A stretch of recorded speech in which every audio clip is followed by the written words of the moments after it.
South Africa's President Cyril Ramaphosa is once again in the hot seat, this time with the parliament over his delays in appointing a board to manage the country's public broadcaster. The South African Parliament's Portfolio Committee on Communications and Digital Technologies has urged Ramaphosa to appoint a new South African Broadcasting Corporation Board of Directors immediately. The public broadcaster has been without a board for more than 5 months.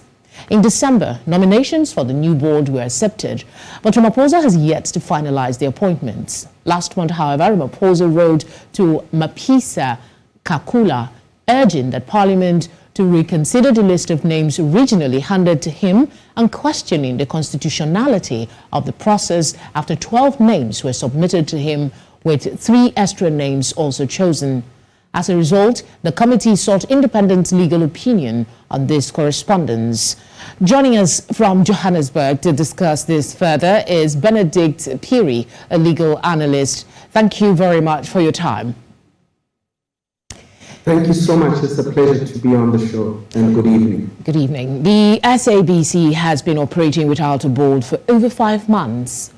What can we say is the reason behind President Cyril Ramaphosa's delay in appointing the board? I'm not certain what the actual reason is, but certainly the reason that he has articulated to Parliament is that he questions whether, from a legal perspective, Parliament had the power to recommend more than 12 names for those board positions.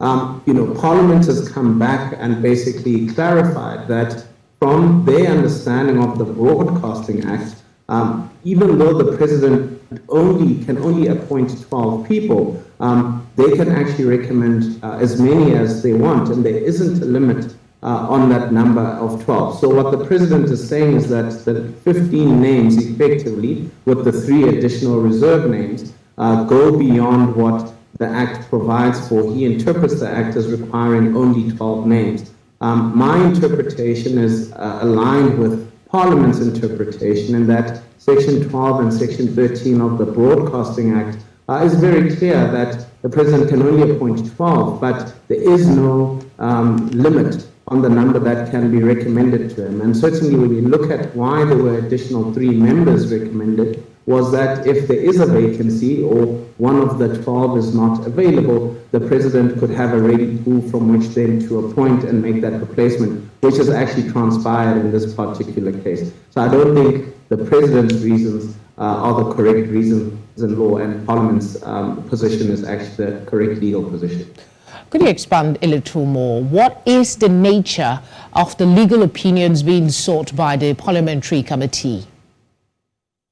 Yeah, and it's routine for the parliamentary committee and Parliament itself to seek opinions either from state legal advisors or parliamentary legal advisors. In this particular instance, they sought an opinion from a private advocate, a senior counsel at that, who basically gave them an opinion in the terms that we've just discussed it now. I think the opinion is spot on. And I think, if the president persists, or rather if the parties don't find each other, the Constitution has a mechanism for one of them to refer the matter to the Constitutional Court to determine what the actual powers are that are conferred on Parliament in this particular respect for the president, insofar as his appointment ability is concerned. So I think should the impasse continue, one of the parties will then have to make use of that dispute resolution mechanism in the Constitution. Does the president have any legal basis to prescribe to the National Assembly on how it must conduct its business as he's been doing?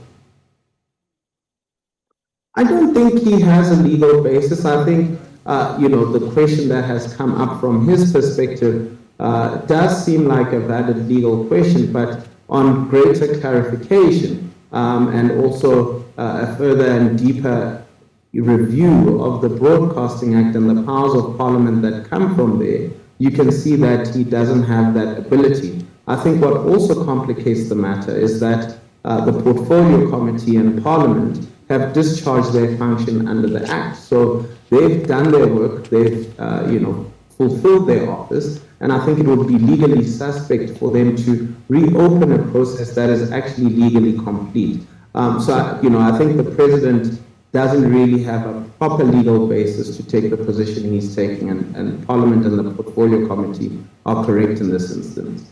I'm sure we'll be coming back to you in the coming days. Thank you very much for giving us your time, Mr. Phiri. It's a pleasure.